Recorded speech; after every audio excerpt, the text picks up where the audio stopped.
uses fake names to hide. My name is Judge Angelique Jones. You have no warrant. Yeah, and I'm supposed to believe that? You think that title protects you? You're violating the law. Don't try to deceive me. We've seen this before. People hide behind fake names all the time. My name is Judge Angelique Jones, and you have no warrant. Oh, yeah? And I'm supposed to believe that. You think a title protects you? Right now, you're the one breaking the law. At 6:49 a.m., inside a private recovery room at St. Clemens Medical Center, 2 IC agents in full tactical gear forced their way through the door. Inside, a 54-year-old black woman lay in a hospital bed, barely conscious after emergency surgery just 14 hours earlier. Tubes ran from her body, monitors tracked her vitals, and she didn't have the strength to even sit up. That woman was Judge Angelique Jones, a sitting U.S. federal district court judge, without a warrant, without verification, and without speaking to a single member of the medical staff. Agent Vincent Graff walked straight to her bedside and grabbed her wrist.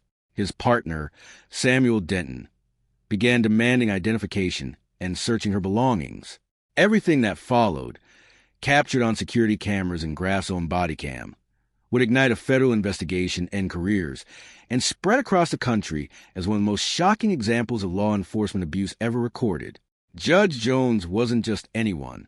Born in Baton Rouge and raised by a single mother, she rose through sheer determination, graduating top of her class, attending Howard University, then Yale Law School, and eventually becoming a respected federal judge.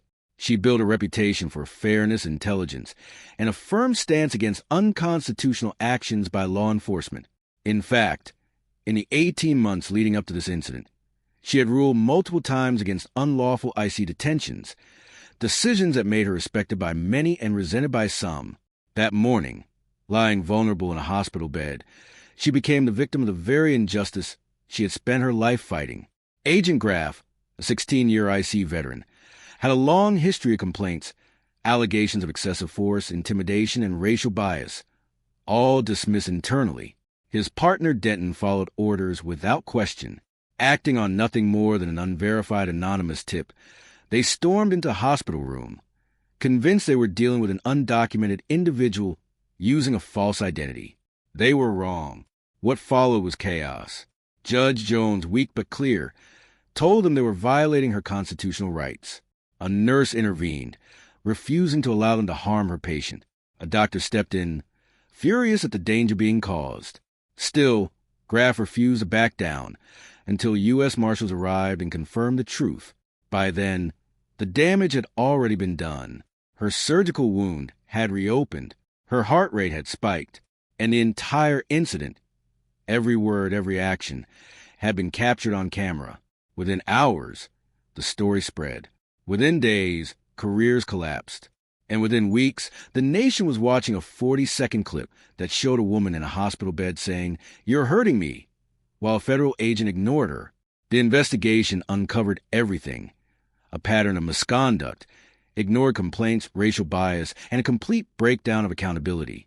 Charges were filed. Trials followed. Sentences were handed down. And in the end, one truth stood above everything else. No badge is above the Constitution. The case was devastating, but what happened next would spiral even further out of control.